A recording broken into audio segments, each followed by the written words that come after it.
Nous allons aujourd'hui voir qu'il est très simplement possible de modifier la durée de votre film que vous êtes en train de créer à l'aide de Premiere Elements 9. Donc, nous allons voir dans un premier temps comment modifier la durée d'affichage d'une photographie ou encore la durée d'écoute d'une piste audio. Donc, afin de pouvoir gérer la durée de ces différents éléments, nous devons dans un premier temps nous rendre en bas à gauche et cliquer ici sur l'onglet Montage. C'est donc dans cette partie-là que vous allez pouvoir gérer la durée de vos éléments. Par exemple, ici, je souhaite augmenter la durée d'affichage de cette photographie-ci. Donc ici, celle-ci. Pour cela, je me rends au bord de celle-ci. Une fois que c'est le cas, j'ai mon curseur qui ressemble ici comme à celui sur mon écran. Je clique et tout en maintenant le clic de ma souris, je la déplace donc vers la droite pour augmenter le temps d'affichage de la photographie ou vers la gauche pour le diminuer. Donc par exemple ici je vais l'augmenter par exemple ici d'environ 2 secondes. Donc ici je regarde juste en dessous de mon curseur dans le menu qui apparaît la durée qui sera rajoutée. Donc ici plus 2 secondes. Je lâche donc maintenant le clic de ma souris. Alors ici vous pouvez voir que la durée de la photographie a bien été augmentée et les autres se trouvant donc juste derrière ont bien été déplacés. Vous pouvez donc apporter ces modifications sur toutes les photographies présentes dans votre film. Par exemple, celle-ci, je souhaite réduire sa durée d'affichage. Je clique et en maintenant le clic de ma souris, je la déplace ici vers la gauche. Par exemple, j'enlève ici 3 secondes d'affichage. Je lâche donc maintenant le clic de ma souris.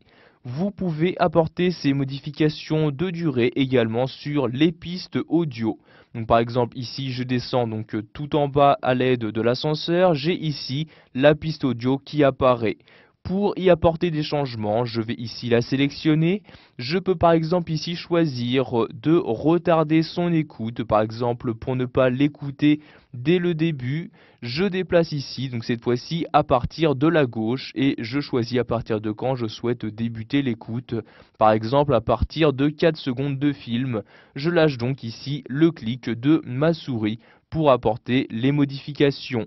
De même, si je souhaite ici réduire son écoute vers la droite, ici je vais déplacer comme ceci, donc vers la gauche cette fois-ci. Je lâche maintenant le clic de ma souris et l'écoute ici de cette piste audio va donc être diminuée.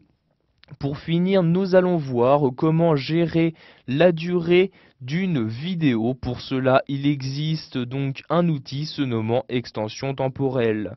Donc ici, je vais tout d'abord remonter ici à l'aide de l'ascenseur pour afficher la vidéo se trouvant dans mon film.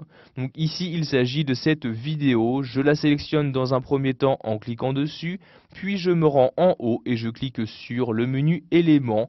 Et dans ce menu-ci, je vais descendre et cliquer sur extension temporelle. Vous avez dans un premier temps la possibilité de gérer donc sa vitesse, donc à quelle vitesse vous souhaitez donc qu'elle s'effectue. Par exemple ici je vais la réduire, donc à la place de 100%, je vais par exemple mettre 80%.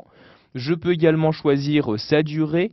Donc par exemple ici à la place de 7 minutes 22 de départ, je vais par exemple la raccourcir et la mettre à 6 minutes 22 comme ceci.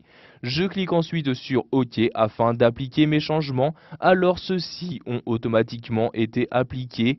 Si j'effectue la lecture en cliquant sur le bouton de lecture, vous pouvez voir ici que ces différentes modifications ont bien été apportées. Donc je clique maintenant sur le bouton pause et pour finir, nous allons voir qu'il est possible également d'inverser la lecture, c'est-à-dire que votre vidéo va tout simplement se lire à l'envers. Pour cela, vous la resélectionnez, vous retournez en haut dans le menu éléments et vous recliquez sur extension temporelle. Donc ici, je resélectionne bien ma vidéo, je reclique sur éléments, puis je clique ici sur extension temporelle. Pour lire ma vidéo à l'envers, je n'ai juste ici qu'à cocher inverser la vitesse, puis je clique ensuite sur OK comme ceci. Vous avez alors ici l'indice de vitesse qui apparaît et vous pouvez voir qu'il y a un moins devant. Cela veut donc dire que la vitesse a donc été inversée. Maintenant, si je place mon curseur ici à cet endroit-là, ensuite je clique ici sur le bouton de lecture, il y a automatiquement un rendu qui est effectué et vous allez voir ici que la vidéo vidéo se lit bien à l'envers. Vous pouvez voir ici que les cyclistes sont actuellement en train de reculer. Donc ici je mets en pause comme ceci.